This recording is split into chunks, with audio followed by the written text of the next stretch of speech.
Kwanza nimshukuru Mungu kwa kutuwezesha kufikia siku hii ya leo kwa ajili ya mafunzo maalum ya utumiaji wa mbolea. Mimi nami ni mmoja wao ambao waliohudhuria semina hii. Semina ilikuwa inahusu utumiaji wa mbolea. Lakini jina langu naitwa Paulo Musa Rushindi.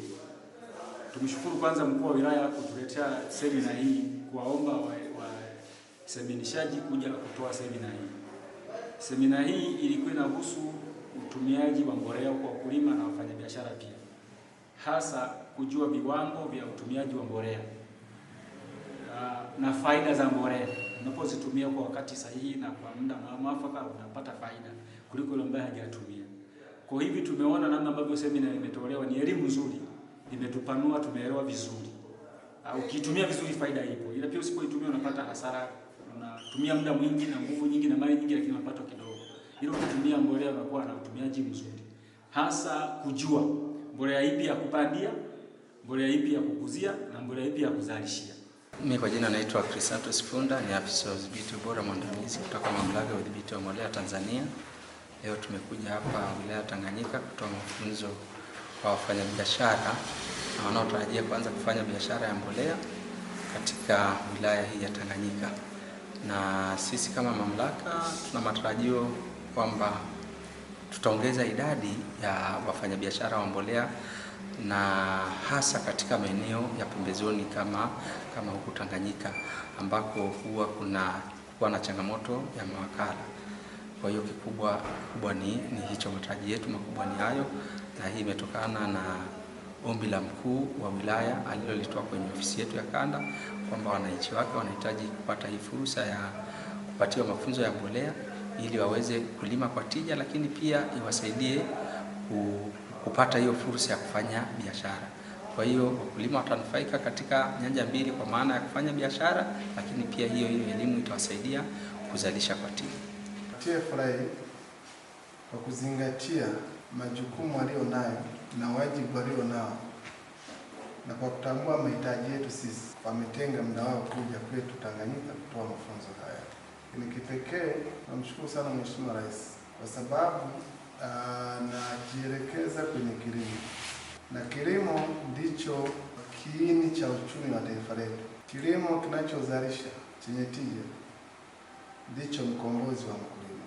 Tunapita kwenye mashamba na kuona mashamba yasiyotumia mbolea, yasiyotumia teknolojia, tunaona wenyewe. Huko tulikotoka tuna mashamba ya majirani zetu, tuna mashamba yetu. Unaweza kuona hali ilivyo. Kilimo chetu kikubwa hapa labda kwenye mazao ya chakula ni mahindi, biashara ni tumbaku na mazao. Unaona eneo ama elimu ya mbolea ni muhimu sana kuipata mwenyewe, kuanzia pale kuipata mwenyewe. Naona hapa wengi ni vijana, mmefanya maamuzi sahihi, yatadumu katika maisha yenu yote, na haya ni maandalizi ya sisi kuwa wakulima wazuri, wazalishaji wazuri, lakini maandalizi ya kuwa jasiriamali wadogo, wakati na wakubwa, kwa sababu mnakuwa na ile nyenzo ya kufanya hiyo shughuli. Hatuwezi kusonga mbele katika kilimo bila kufahamu swala zima la mbolea. Tumefundishwa vizuri mpaka unasema kwamba kwa kweli amekuja kwa wakati mwafaka. Niwaombe TFRA waendelee. Tunapata mvua za kutosha Tanganyika. Kuna maeneo ukame unakisiri na uzalishaji unakosekana. Sasa tulio kwenye eneo hili ambao kuna neema ya Mwenyezi Mungu, tunapopata mafunzo haya tuyatumie vizuri. Na sisi kama serikali ya wilaya tumevutiwa sana na TFRA kwa kazi ile ifanye, tunapongeza, asanteni sana.